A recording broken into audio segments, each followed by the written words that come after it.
So we covered these 5 archetypes and how they make their money, their income structure, what are the risks, some of their ideologies, and the reasons why they make the amount of money that they make. So we covered the brokey, low income employee, high income employee, the small business owner, and the celebrity.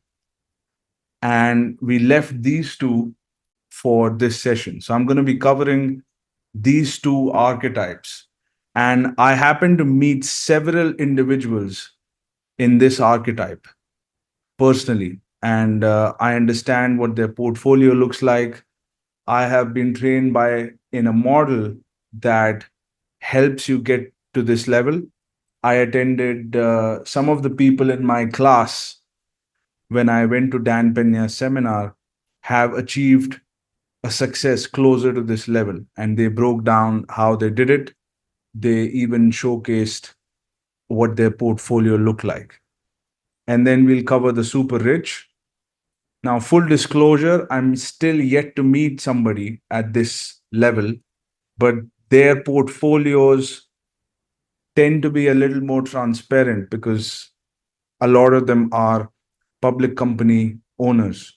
So you could easily analyze their what their portfolio looks like. We're talking about Warren Buffett, Elon Musk, and the likes of those. So we'll cover the rich, we'll cover the super rich, and what are the key differences and how they make their money. And their wealth tends to be a little more, there's the structure of their wealth tends to be a little more complex than the first 5 archetypes. So let's get started.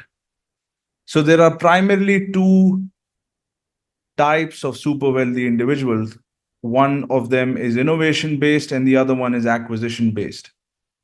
So, innovation is when somebody invents a very disruptive technology and that changes a billion lives, and almost instantaneously they become billionaires in a couple of years. Example would be Bill Gates, Mark Zuckerberg. The 2 inventions that they created changed the world, and they became billionaires at a very young age. So that's more innovation based. This did not exist for a long time, but after tech came in, when the computer revolution began, there were more and more individuals who developed this innovation based companies that just these companies disrupt entire industries, and the entrepreneurs that get into this, they end up dominating the entire industry, and they swallow up several industries. So that's innovation based. And then you have acquisition based. Acquisition is where you accumulate assets, and you've got several entrepreneurs in this. We'll cover that. So let's look at acquisition based first. You've got Carl Icahn. You might have heard about him. He acquires public companies, he restructures them, make them more valuable, and sells them. That's acquisition based. Henry Kravis, this is the founder of KKR, who has assets worth a couple of $100 billion. And they used to acquire assets using debt financing, and they would put very little money up front. The company was started with $250,000, and it has now assets worth of a couple of $100 billion. There is a great book called Merchants of Debt that you should read, that Dan Pena has recommended.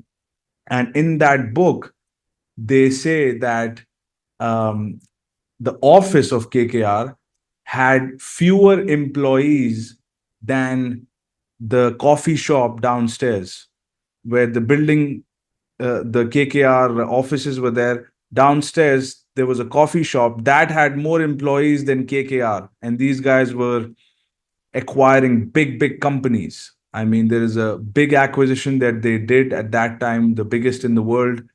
It was Nabisco, the company that makes Oreo cookies, Camel cigarettes, and they did that acquisition. So it was mainly, these guys were financiers. They would identify large companies, and they would find a way to finance it with banks, with putting in very little money upfront of their own. So it started with little capital and very small employee based, and it has now assets worth hundreds of billions of dollars.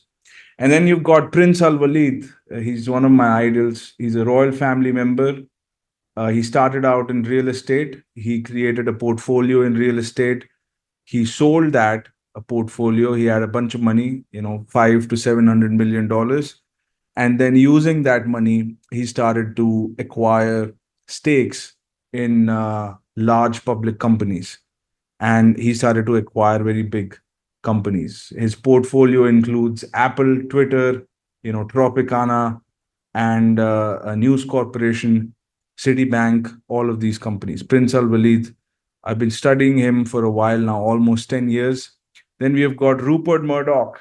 If you're a fan of Disney, Disney was owned by one of Rupert Murdoch's company. News Corp is owned by Rupert Murdoch. I think Fox News is part of Rupert Murdoch. He grew by acquiring media companies. So when he was starting out, media was a new industry and it was up and coming, and he realized the power of media, and he started to acquire small media companies and then started to develop them, consolidate them, and then he essentially became a media monopoly.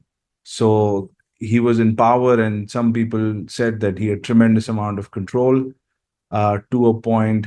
I mean, they made a recently they made a TV show Succession based on his life. You should check it out. He's worth a couple of $1 billion, but more than money, he's got a lot of influence and power because he controls print media and television. I mean, a lot of the Hollywood studios, including Disney and news channel. So if you control news channel, Hollywood, and print media, I mean, that's a lot of control on narrative and people's ideologies and how people think and who they vote for. So that's Rupert Murdoch. Then you've got Donald Trump, who built his empire in real estate through real estate acquisitions.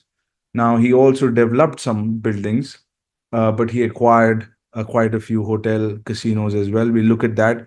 Then Grant Cardone, he's trending right now. He started off in education industry and then diversified into real estate, and now he's also getting into healthcare acquisitions. So that's acquisition based.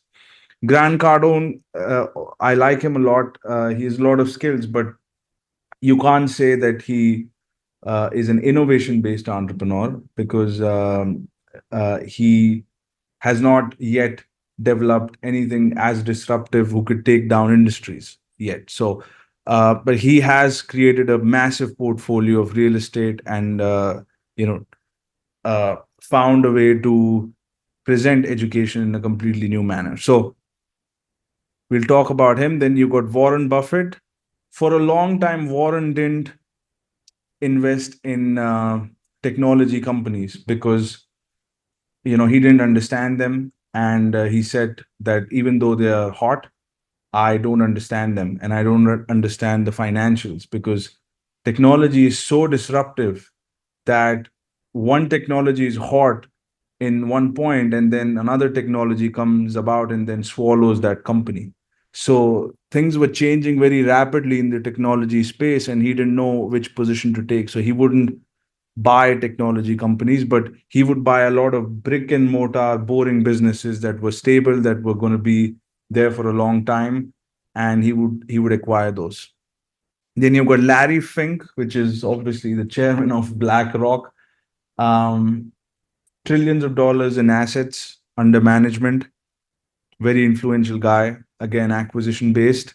And then you've got Sam Zell, which grew once again through real estate acquisitions. So you might notice something about these individuals. Apart from Donald Trump and Grant Cardone and Warren Buffett, the rest of them aren't very famous. These guys tend to keep themselves a little bit low key. And that tends to be the trait between brick and mortar, acquisition based, rich entrepreneurs. So I've noticed this trend. Um, because these guys are not sales and marketing guys, most of them, except for Donald Trump and Grant, obviously, and probably Warren, but the rest aren't personally themselves sales and marketing guys. They're more or less financiers. So they use the leverage of financial instruments to get rich. It's a very different strategy. If you notice, the first couple of archetypes rely heavily on sales and marketing, and if you're starting out, that's the way to go. But the game changes at a big level. It moves into financial instruments. So we'll cover this.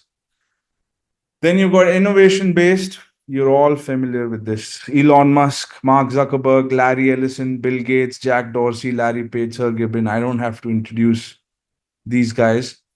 Now, funny enough, all of them have gone into acquisitions. All of them have acquired very, very big companies, tech companies. So here is what they did. They started one company, they grew it massively, they took it public, they raised a whole bunch of money, and then they started to acquire other tech companies who were blowing up. So they are not only innovation based, they're also acquisition based. So they're innovation plus acquisition. And that's why they combine the two. And some of these guys are the richest men in the world. So we look into this a little bit. And then you've got two forms of companies. You've got private company and publicly traded company. What's the difference? We look into this too. So here are the financial instruments of the rich. Now, a banker would probably cover the first two, but the banker would not consider celebrities as a financial instrument, but I think they are, and I'll cover the reasons why. So let's look at debt and equity. So debt is basically what you raise from banks. You pay interest, and you can use debt to do all kinds of things. Um, but I'll talk about how the rich use debt. And then equity is something that you raise from investors, from private individuals who invest in your company, and you give out shares. That's equity. What you see on Shark Tank is equity financing. Um, Celebrities, celebrities control huge network, and they control trends. Whatever, the celebrities have a lot of authority in the public eye, and people tend to copy them because people want to become like them. So they pretty much have a lot of control over trends, and they also have a lot of control on the public, and they have the power to direct their attention and eventually direct capital into any company they align themselves with. So if you have control over celebrities, then you essentially have an effective control over large audiences. And a lot of these companies do that. They Almost all of them use celebrities to leverage traffic to boost sales in their company. So celebrities are an important factor. It's not relevant to every industry. Now, oil and gas, it's unlikely. I mean, Kim Kardashian would suit in a oil and gas commercial, or whether an oil and gas commercial is even that appealing. But there are industries where you can use celebrities. For example, hotel.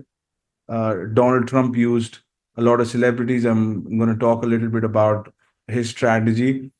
So celebrities are an important component of this, and I'll talk a little more about this. So here are the levers of the rich. Here is what they leverage. They leverage other people's money.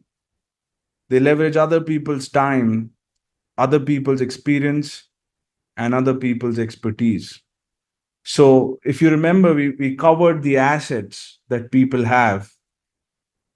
These people don't operate like this. These people don't think, what is the asset do I have? They think, their thought process is, what is an asset that I need and where I can get it from? Because they're not just looking into their own financial statements, they're looking at other people's financial statements also. Because what other people have can also be leveraged.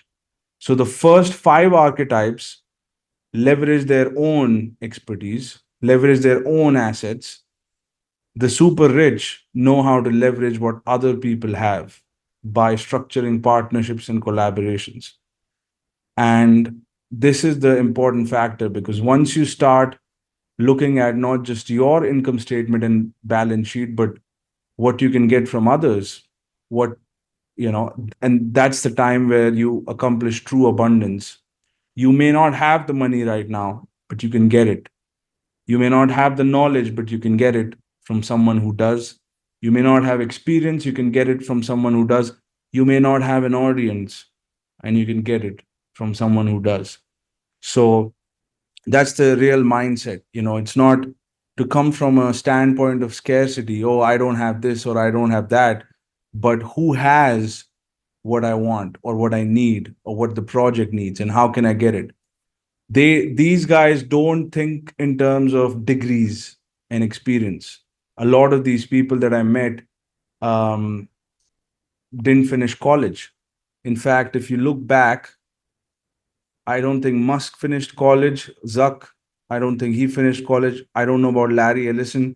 Bill Gates didn't finish college. I don't know about Jack Dorsey. Larry Page and Sergey Brin probably. I'm not sure if they did or not. But it's because they understand this. They understand, and most of them didn't have money to begin with. That's another interesting thing. So most of them were in the broke category. So how does somebody from a broke category become super rich? It's through this, through other people's money, other people's time, other people's experience, and other people's expertise. And that's important to understand. How do you leverage this? So let's look at the financial instrument. The first one is debt. There is good debt and there's bad debt. What separates good debt and bad debt? Well, how you use it is what separates it, and who's using it, and what are you buying with it. That's what separates good debt versus bad debt. The rich uses the rich use debt to acquire cash flow producing assets that appreciate with time. The asset itself pays off the debt through the efforts of several employees, customers, and the entrepreneur who created it. So the rich uses debt to basically acquire cash flow producing assets. The asset itself pays for the debt. Hence, the load of debt is on the asset, not on the rich themselves personally. So if you look at a property deal, property has a tenant, it has a cash flow, and let's assume the cash flow covers the debt service and you buy the property. So your income is not going to be used to pay off this debt, because the tenant is paying off the debt. And the load is not on you, the load is on the tenant, the load is on the property itself. It's not on you. And something happens, the bank takes over the property. So you don't lose anything. So that's important to understand. That would be considered a good debt, because your time wasn't involved in producing that cash flow. You bought something that goes up in value, and you bought something that's cash flow producing. The poor use debt, however, to acquire liabilities. For example, a car, which costs money and goes down in value, and then use their time, which is one of the most valuable assets, by the way, to pay off the debt. The burden of debt is on them personally, and their time and sweat is used to pay it off. And this is what I mean. So you've got time and skills, and you use debt to buy liability. So you used a financial instrument that was supposed to be used to acquire cash flow producing asset, but you use debt to buy a liability, and it didn't produce any return. So what you have to do is you still have to pay this debt. So what you do is you work like hell, and you give your time and skills to produce cash, and then you use this cash to pay off debt, which was used to acquire liability which had no return. And this is a very destructive structure, as you can see, and a person can feel really drained. And it's okay if you're in this position, there are ways to get out of it, but you need to understand, financial decisions like these can lock you in, and create a lot of stress and an energy drain. So please be aware of this. This is what most people do. Hard assets. Let's look at cash flow producing hard assets, companies and real estate. We'll cover these. We have covered extensively the intangibles. I don't have to cover those here. The rich rely heavily on hard assets. Let's look at that. So here is how the rich acquire asset. They use debt to acquire an asset, and these are the employees. You remember the low-level employees? They're working in the asset, and the company produces products and services. It sells it to the market. The market, pays for it. That produces cash flow, and this cash flow is used to pay off debt. So you can see these people's time is on the line to deliver products and services, and these people's money is on the line to produce the cash flow. I mean, this is so the nature of debt just changed because the burden is not on this guy here. The burden is on this asset. And it's not just one person paying off the debt, it's a series of individuals, the employees plus the customer. So the burden of debt is on many people, and it produces cash flow, and then cash flow is used to pay off the debt. And that's a typical structure of an acquisition, whether it's real estate or a company. This is how it's structured typically. And we'll go into the complexity of this. So you can see this guy created the asset. Remember, this is the small business owner who makes $500,000 to 20 million, anywhere in that range. That's a small business here. And he hires employees, develops products and services, finds a way to reorganize all of this, and learns how to market and understand how to sell the clients, and that produces cash flow. This process can take about 10, 15, 20 years. So the guy has a lot of time because he had to develop himself. He had to learn sales, marketing, finance, accounting, leadership, and finally, have a product to market fit. And then now he's cash flowing, and then he can actually afford to hire people and free up some of his time. And then, of course, he's created this, so he's going to enjoy for a while. And let's say he's been running this for 10 years. It took him first 5 to 10 years, 5 years to create it, another 5 years to grow it, and he's been running it for an additional 10 years. So for 20 years he has been running this business, and it's generating over $500,000 to 20 million every year. So he's successful. Most of the growth has happened over time organically. He may have used a small business loan, but he may or may not have engaged in acquisitions. Most likely, he hasn't engaged in acquisitions. He has been acquiring customers, but it's rare that he acquires companies. Maybe one or two, but nothing more than that. So mainly, he's been acquiring customers one by one, and organically, he's been growing. So that's a definition of an asset. He worked, he put his time, and he developed something of value that the market is rewarding, and it is an asset. He's created an asset. Now the rich businessman is looking for assets like these. He's not creating assets. Some of them do, but a lot of them, they're looking for assets to buy. They've already created maybe one asset. This rich guy could have been this at some point in his life, and now he's made a bunch of money and he's out looking for assets to buy instead of creating one from scratch. So he finds this business owner and he says, hey, I like your company. I would like to purchase it from you. I'd like to acquire it. They agree on a price, and the owner decides to sell this company because at some point he has to cash in. This guy is getting old. So here is how an acquisition structure using debt looks like. The rich creates a holding company, then uh, he creates another company which is called an SPV. SPV is a special purpose vehicle that you create just to acquire another asset. I'll tell you why you do this. And then you have the company that he's acquiring. And then he raises money from the bank, which is a financial instrument.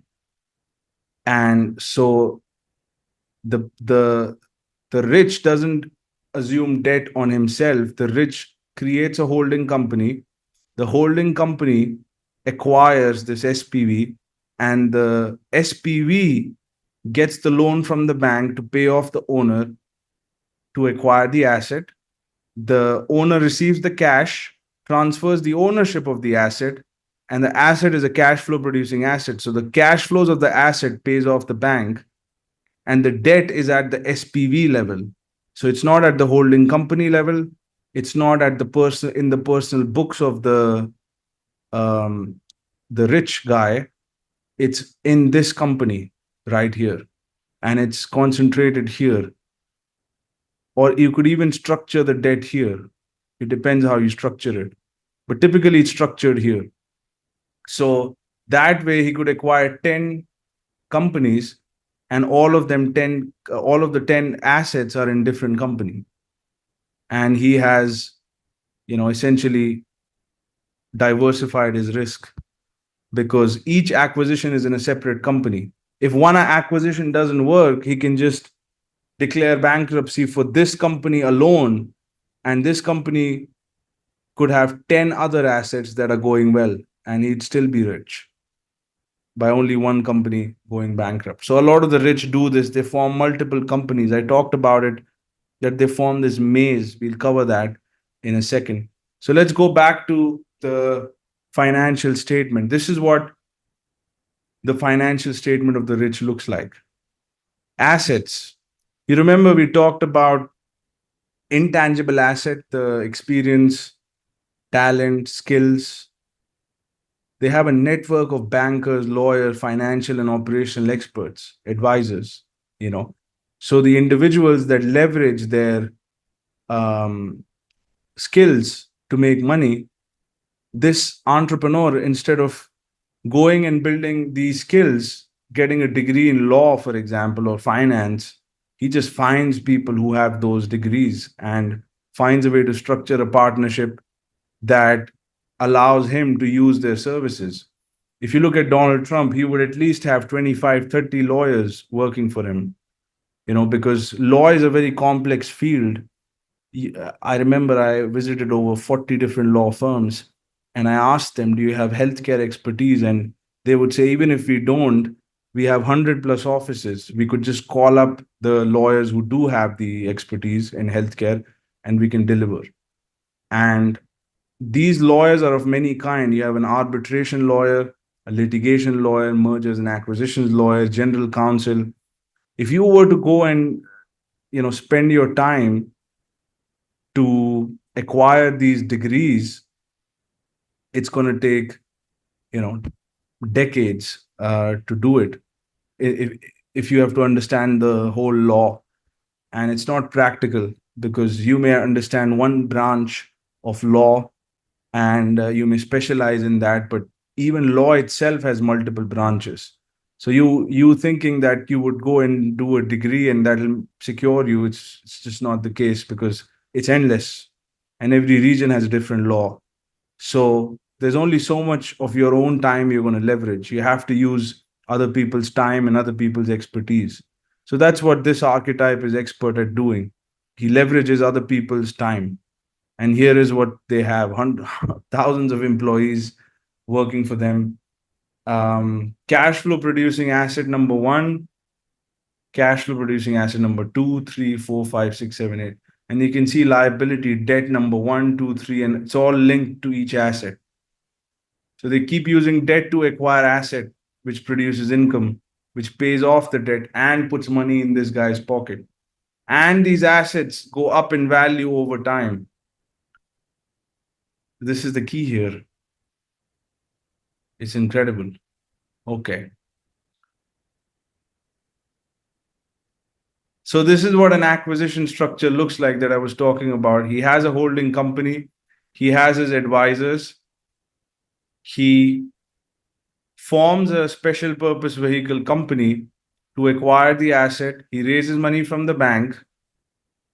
The money goes into the SPV's account, and then he cashes out the small business owner and transfers the ownership. And the asset pays off the debt and also has some cash flow, to be extracted. So the asset not only pays off the debt, but also puts money in the pocket. And that's usually the acquisition structure. You've got multiple layers of companies formed to protect risk. Again, I'll let a lawyer talk about this because if you go to any top law firm, they'll tell you how to structure it. So this is what their portfolio looks like. You've got the advisors, you've got the holding company, you've got him sitting on the clouds, among the clouds, and then you have company number one acquires asset number one, company number two, asset number two, company number three, asset number three, and so on. And the banks loan the money to this company to acquire this asset. The public, these are the customers who pay, who buy products and services from these assets, and this asset produces cash flow. Cash flow covers the debt service. And that's how their portfolio looks like.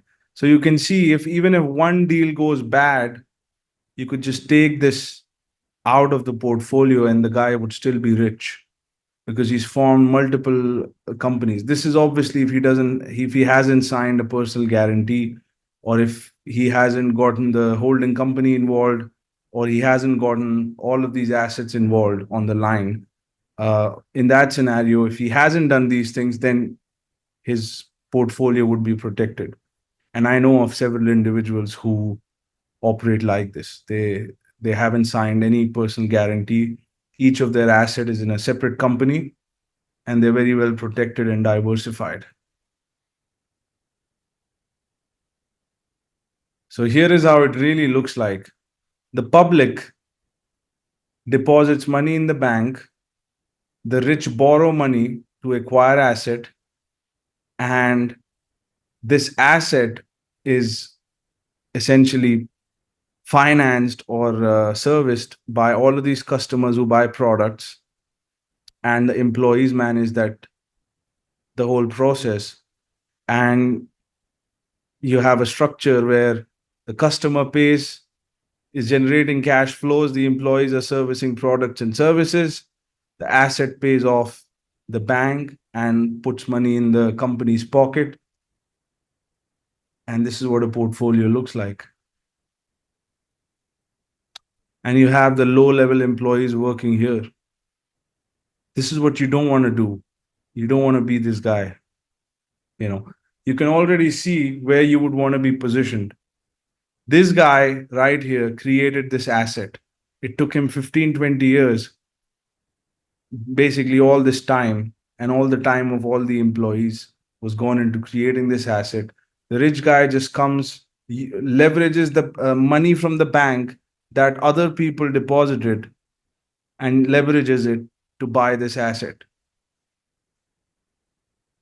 and is benefiting from all the services that were created and all the people that love those services and paying the company, and all the employees, all of their time is on the line. So you can see the rich is benefiting from all of these people's time. So we talked about time being an asset because it can be leveraged to make money. All of their time is on the line, and all of these people are spending money. That's a second form of leverage, the network of customers. And then you have people who are depositing money on the banks, and that's the instrument through which he has acquired these assets. And that's what a portfolio of the rich looks like. This is what Grant Cardone's portfolio looks like. He has one company, probably he created. He was a small business owner like this. And then he made a bunch of money, and then he got into real estate, and then he started to buy second asset, third asset, fourth asset in real estate. He started to buy a bunch of companies through debt, and then he started to pay off that debt and started to generate a lot of cash flow, and he started to reinvest that money in his consulting business and started to gain more and more following and actually became a celebrity, and then use that brand to further increase the growth of the company, leverage it in property again, and acquire more and more assets and so on. And he became rich. This is the rich archetype, 100 to 500 million dollars. And for a long time, he was up at about 500 million dollars. He's a billionaire now, allegedly. Um, I don't know exactly what his net worth is, but he's got a lot of money. He's got a lot of toys. You can see it, the money being made. So this is what a portfolio of the rich guy looks like. Multiple assets, a lot of employees, leveraging time, leveraging money, and leveraging expertise from advisors right here. Okay, let's cover the super rich, the guy who's making billions, tens of billions, hundreds of billions. What changes at this level? I would say the capital structure changes, how they raise money changes, and also the size of the asset changes because they have a lot of funding available to fund their acquisitions. They can do much bigger acquisitions at this phase. So instead of acquiring 10, $20 million company, they're acquiring companies worth hundreds of millions of dollars, and some of the cases billions of dollars worth of acquisitions. So here is what their assets look like. Network of bankers, lawyers, financial and operational expert, advisors, network of celebrities. A lot of these individuals are indirectly linked with celebrities because they control networks. And these guys, they shape public opinion. Thousands of employees, cash flow producing big asset, number one, two, three, four, and all the way up to eight. They use debt to acquire assets. These are big, big assets. Classic example would be Mark Zuckerberg. He acquired WhatsApp, he acquired Instagram, Elon Musk acquired Twitter. So again, tech acquisitions, huge, in tens of billions of dollars. All of that happened through financial instruments. And we'll talk about that in a second. This is how their portfolio looks like. You have the super elite here. A lot of their companies are publicly listed. These guys are, love IPOs. And when they list their company public, here are the stock market investors, who think they can beat the market, and they take their company public. The stock market investors, they purchase shares. They have a lot of capital injected in this company, huge amount of capital. Using that capital and using debt instrument, this is also public's money. So this is public's money, the debt instrument, and this is public's money from the stock exchange market. These guys are sucking money in and using that to buy big assets. Big asset number one, two, three, four, five, six. And they're doing acquisitions, and their balance sheet is growing, their income statement is growing, and they're controlling large markets. And this is their customer base. This is their customer base. And they have advisors who help them do that. So they have a whole range of advisors, which is a series of degrees. They have a whole bunch of employees here. All of this is time. All of this is expertise. This is time and expertise. All of this is money, capital, debt, equity instrument. This is debt instrument. And all of these people, I mean, these guys are all over the place. I mean, you can see their money comes from large amount of, large groups of public. Money always comes from people. So this is how they get rich, through leverage. A lot of leveraging time, leveraging financial instruments, and acquiring assets. you know. And this is, if you add all the archetypes here, this is how it looks like. You have the super rich, you have the high paid employee who's the CEO, lawyer, banker, financial professional, right here advising them, consultants advising them. And then you have the rich, somebody who created a big company and that was acquired by the super elite. So the rich guy created this one big asset worth hundreds of millions of dollars. You have the low level employee here, and you have all of this public's money in the bank being deposited, which they leverage. And once again, the stock market investors here investing money and they acquire assets.